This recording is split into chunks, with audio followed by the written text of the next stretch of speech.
Bienvenidos, amantes de lo inexplicable y lo sombrío, a Historias de la Hoguera. Soy su anfitrión, y esta noche, la oscuridad de Durango nos envuelve con un relato que helará hasta el último rincón de su alma. Prepárense para escuchar una historia que se susurra entre las sombras de los valles, una leyenda de fe inquebrantable, un enfrentamiento cara a cara con lo impensable.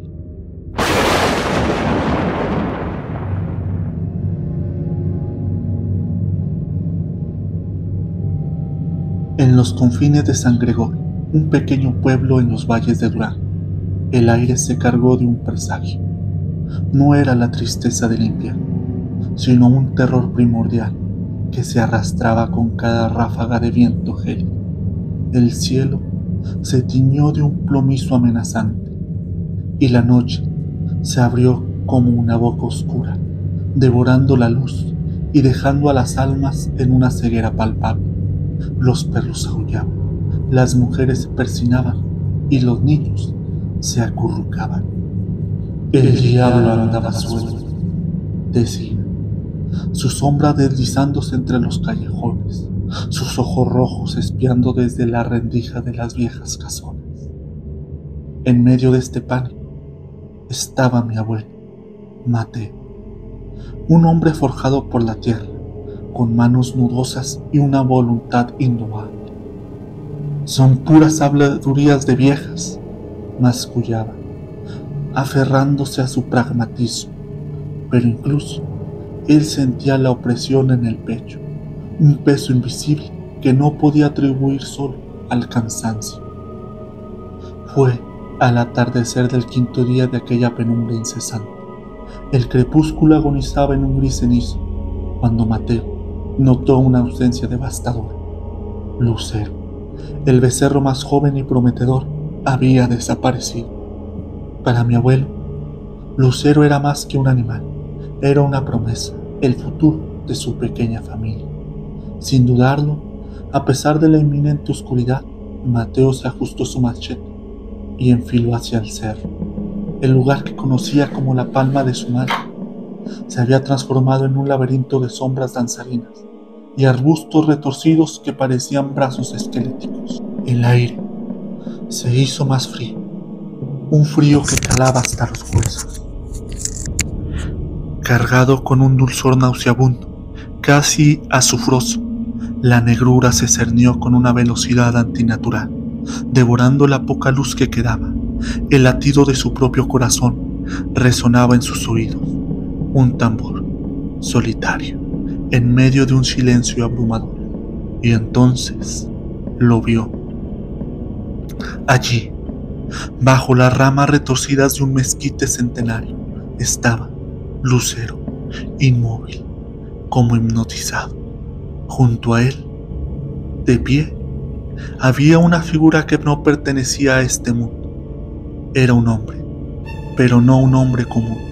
Su estatura era imponente, su silueta esbelta y afilada como una hoja de obsidiana. Vestía ropas de un negro tan profundo que parecía absorber la luz, telas que caían con una elegancia anómala para las rudas tierras de Durango. Su rostro era de una belleza escalofriante, de facciones cinceladas pero desprovistas de toda calidez humana. Sus ojos, profundos y oscuros como pozos sin fondo, brillaban con una inteligencia fría y una malicia ancestral. Una sonrisa cruel se dibujaba en sus labios finos y pálidos, revelando una hilera de dientes demasiado blancos, demasiado perfectos. Tenía una mano posada sobre el lomo de Lucero, y con la otra señaló al becerro con un gesto de posesión, una autoridad que heló la sangre de mi abuelo. «Esto es mío», dijo el hombre, y la voz no era de un ser mortal, era un eco profundo y resonante como el tañido de una campana de iglesia en un vacío infinito.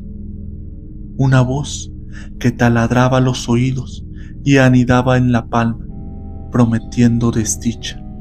Mi abuelo, con machete ya empuñado, sintió una rabia iracunda. Su Lucero, la promesa de su futuro, arrebatada por ese espectro de elegancia infernal. La terquedad ancestral de los hombres del campo se levantó en él como una marea. «Ni lo sueñes», respondió Mateo, su voz ronca por la tensión, intentando que no temblara. «Este becerro es mío, ganado con mi sudor y mi esfuerzo». La sonrisa del extraño se ensanchó, y sus ojos negros se fijaron en los de mi abuelo, intentando aplastar el espíritu. Fue entonces cuando la mirada de Mateo descendió a los pies de la figura, y el aire pareció cortarse, porque el hombre no tenía pies. Bajo el dobladillo impecable de sus pantalones se asomaba la inconfundible pata hendida y peluda de una cabra, negra y brillante como el azabache, y la otra era la pata escamosa y huesuda de un gallo, terminada en espolones largos y curveados, como dagas destinadas a desgarrar. La sangre se le heló en las venas a mi abuela. No era una visión, no era un engaño. Los viejos tenían razón. Era él, la encarnación del mal, el adversario. En ese instante de terror paralizante, Mateo no dudó. No hubo gritos de pánico, ni ruegos desesperados, solo la urgencia inquebrantable de su fe, la misma que había forjado en la adversidad de la tierra. Padre nuestro que estás en los cielos, santificado sea tu nombre. La oración brotó de lo más profundo de su ser, no como un ruego, sino como un desafío, un escudo, y sin pensarlo dos veces, con el machete de trabajo en alto, la hoja reluciendo débilmente en la penumbra, como un último rayo de esperanza, se lanzó contra la figura esbelta y elegante, contra el mismísimo diablo, bajo el mezquite retorcido, en la agonía de la noche más oscura que el pueblo jamás había atestiguado. Lo que ocurrió después fue un infierno en la tierra. En el pueblo, la noche se desató con una furia apocalíptica, rayos que partían el cielo en dos, truenos que hacían temblar la tierra y una pared de agua helada que caía con una violencia desmedida. Era como si el mismísimo cielo se hubiera abierto para presenciar la batalla titánica que se libraba en la oscuridad del cerro. Cuando el sol la asomó, pálido y tembloroso, la tormenta había cesado. El aire olía a tierra mojada, a ozono y a un dejo metálico, casi como a sangre y ceniza. Un silencio inusual se cernía sobre el pueblo. Fue entonces cuando la figura de mi abuelo apareció en el umbral de su casa. Su ropa, antes impoluta, estaba empapada y desgarrada, manchada de barro y pequeños cortes que sangraban débilmente. Su cuerpo, antes erguido y fuerte, parecía encorvado por un peso invisible, como si el tiempo se lo hubiera echado encima de golpe. Pero lo que más impactaba fue su mirada. Estaba perdida. Unos ojos que habían visto lo indecible, que habían traspasado el velo del humano y habían regresado. Eran los ojos de un hombre que había mirado al abismo, y el abismo le había devuelto la mirada. En sus brazos, débil pero vivo, tembloroso pero a salvo, sostenía al lucero. El becerro se acurrucó contra el pecho de mi abuelo, como si solo allí encontrara refugio. Mateo dejó al becerro con ternura en el suelo. Lucero se tambaleó, pero se mantuvo en pie. Mi abuelo levantó la vista al cielo. Sus labios se movieron en un susurro inaudible, una oración que solo él y Dios conocían. Luego, sin decir una palabra, sin una explicación, sin un lamento, entró a la casa. Nunca más volvió a hablar de lo sucedido bajo el mezquite. La noche del cerro se convirtió en un agujero negro en su memoria, un vacío sagrado que nadie se atrevió a hurgar. Y aunque Mateo recuperó su fuerza y su mirada, la sombra de aquello que había enfrentado quedó en él, y en la quietud de sus gestos, en el silencio de sus pensamientos.